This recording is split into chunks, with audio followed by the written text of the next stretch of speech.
Subscribe कीजिए 10th class गणित channel को और बेल आइकन को दबाइए लेटेस्ट वीडियो देखने के लिए।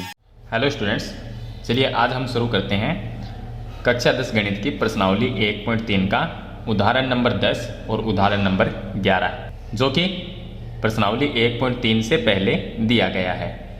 इससे पहली वाली वीडियो में मैंने आपको प्रमेय नंबर 1.4 और उदाहरण नंबर 9 बताया था, जिसके अंदर हमने सिद्ध किया था √2 और √3 एक अपरिमेय संख्या है। अगर वो वीडियो आपको देखनी है तो वो आई बटन पे उसका लिंक आपको मिल जाएगा या इस वीडियो के लास्ट में वो वीडियो आपको मिल जाएगी।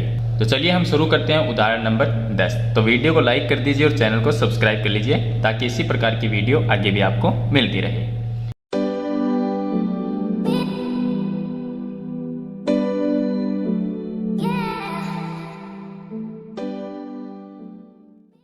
यहाँ पर दिया गया है कि दर्शाइए कि 5 - √3 एक अपरिमेय संख्या है। तो देखिए हम उदाहरण नंबर 9 में ये सिद्ध कर चुके हैं कि √3 क्या है, अपरिमेय संख्या। इसमें हमें सिद्ध करना है 5 - √3। आपको एक चीज़ का ध्यान रखना है कि जो अपरिमेय संख्या होती है उसमें से अगर परिमेय संख्या को माइनस करते हैं, जैसे कि यहाँ पर 5 क्या है, परिमेय संख्या, और √3 क्या है, अपरिमेय संख्या, ये हम जानते हैं। तो दोनों को जब माइनस करेंगे तो इसका उत्तर भी अपरिमेय संख्या आएगा। तो चलिए हमें सिद्ध किस तरह से करना है, तो देखिए हमें अपरिमेय सिद्ध करना है तो इस संख्या को हम परिमेय संख्या मान लेंगे, जैसे कि हमने उदाहरण नंबर 9 में किया था।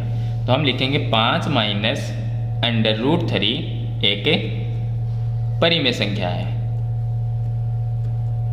परिमेय संख्या है। अब हमने इसको परिमेय मान लिया तो परिमेय संख्या को हम a/b के रूप में लिख सकते हैं। तो चलिए इस संख्या को हम a/b के रूप में लिखते हैं। तो हम इसको लिख लेंगे 5 - √3 बराबर a/b।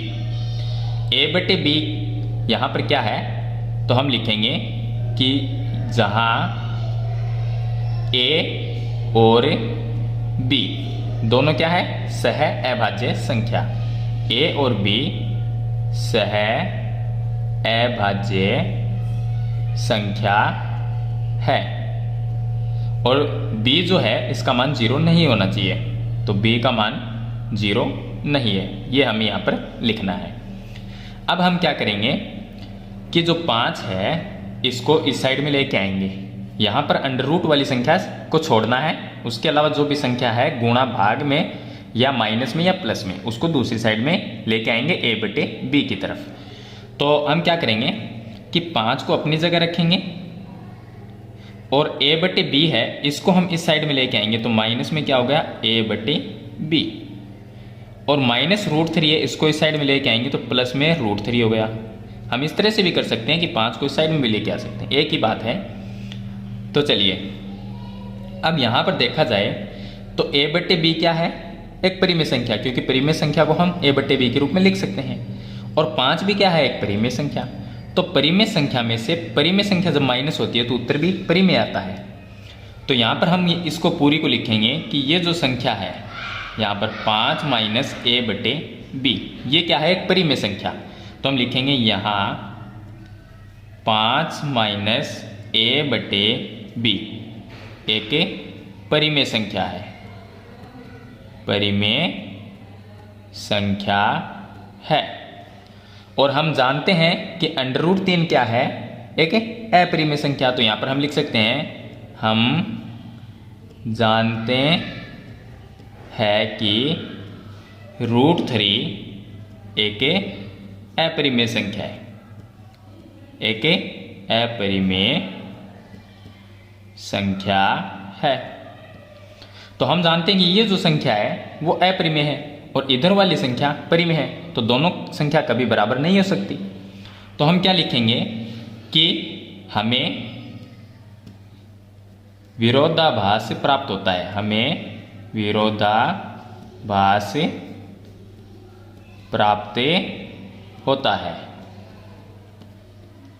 हमें क्या हुआ, विरोधाभास प्राप्त होता है।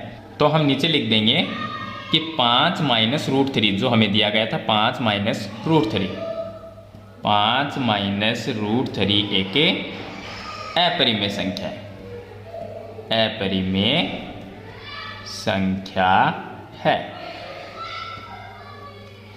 तो इतना सा क्वेश्चन था उदाहरण नंबर 10। तो मैंने आपको बता दिया है बिल्कुल सिंपल तरीके से।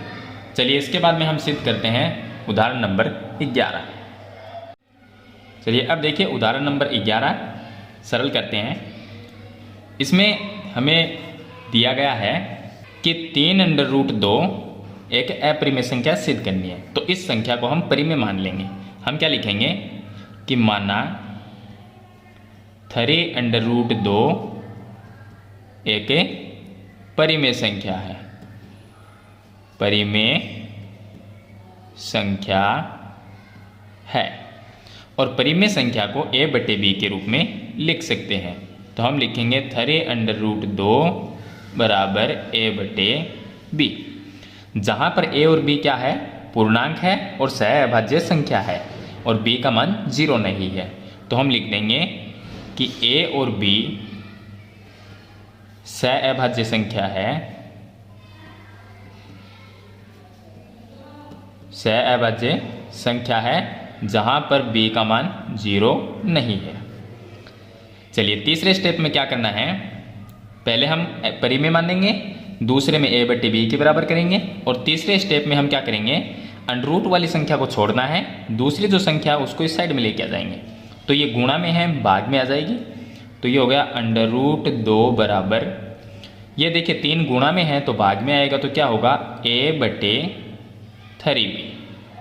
अब देखिए a/b क्या है, परिमेय संख्या है, तो a/3b भी क्या होगी, परिमेय संख्या होगी। तो हम क्या लिखेंगे यहाँ a/3b एक परिमेय संख्या है,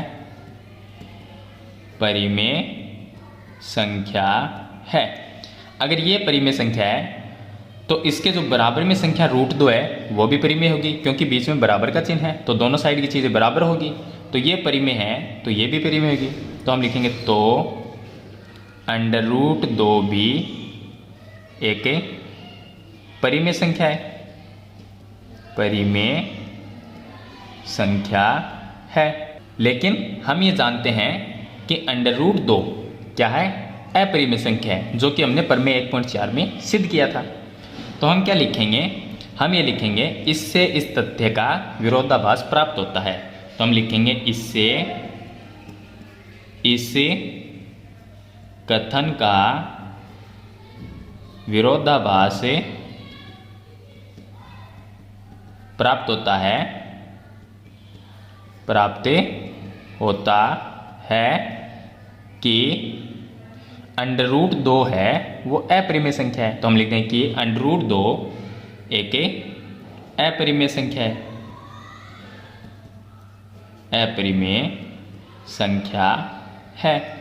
√2 एक अपरिमेय संख्या है, तो जो हमें क्वेश्चन में 3√2 दिया गया है वो भी क्या है, एक अपरिमेय संख्या है। तो हम लिखेंगे तथा 3√2 एक अपरिमेय संख्या है।